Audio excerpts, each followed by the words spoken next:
প্রধানমন্ত্রী তারেক রহমান আনুষ্ঠানিকভাবে অমর একুশে বইমেলা ২০২৬-এর উদ্বোধন করেছেন।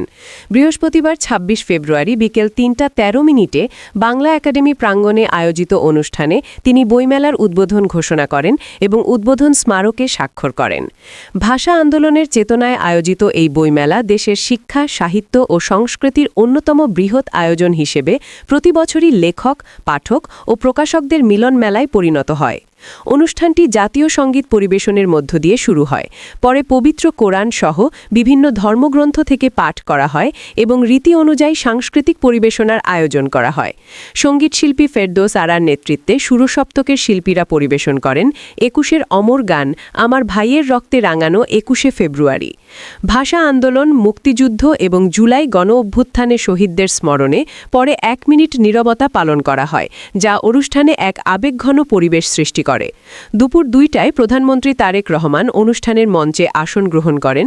এ সময় উপস্থিত ছিলেন সংস্কৃতি মন্ত্রী নিতাই রায়চৌধুরী, বাংলা একাডেমির সভাপতি আবুল কাশেম ফজলুল হক এবং মহাপরিচালক অধ্যাপক মোহাম্মদ আজম সহ বিভিন্ন পর্যায়ের বিশিষ্ট ব্যক্তিবর্গ। অনুষ্ঠানে প্রধানমন্ত্রীর স্ত্রী ডাক্তার জোবাইদা রহমান, কন্যা ব্যারিস্টার জাইমা রহমান, শিক্ষামন্ত্রী আ.ন.ম এহসানুল মিলন, প্রধানমন্ত্রীর উপদেষ্টা মির্জা আব্বাস, ঢাকা বিশ্ববিদ্যালয়ের সদ্য পদত্যাগী উপাচার্য নিয়াজ আহমেদ খান, উপ-উপাচার্য মামুন আহমেদ সহ কবি, সাহিত্যিক ও সাংস্কৃতিক অঙ্গনের বিশিষ্টজনেরা উপস্থিত ছিলেন।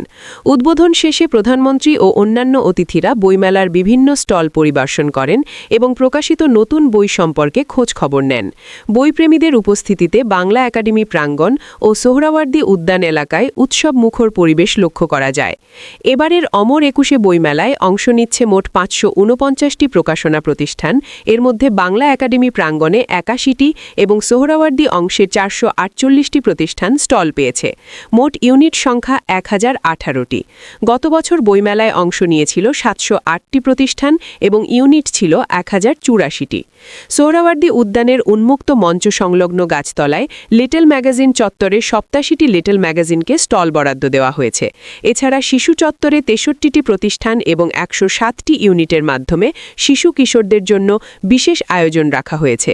এবারের বইমেলা পাঠক ও দর্শনার্থীদের জন্য বৈচিত্র্যময় বই ও সাংস্কৃতিক পরিবেশনার মাধ্যমে একটি সমৃদ্ধ অভিজ্ঞতা এনে দেবে বলে আশা করা হচ্ছে।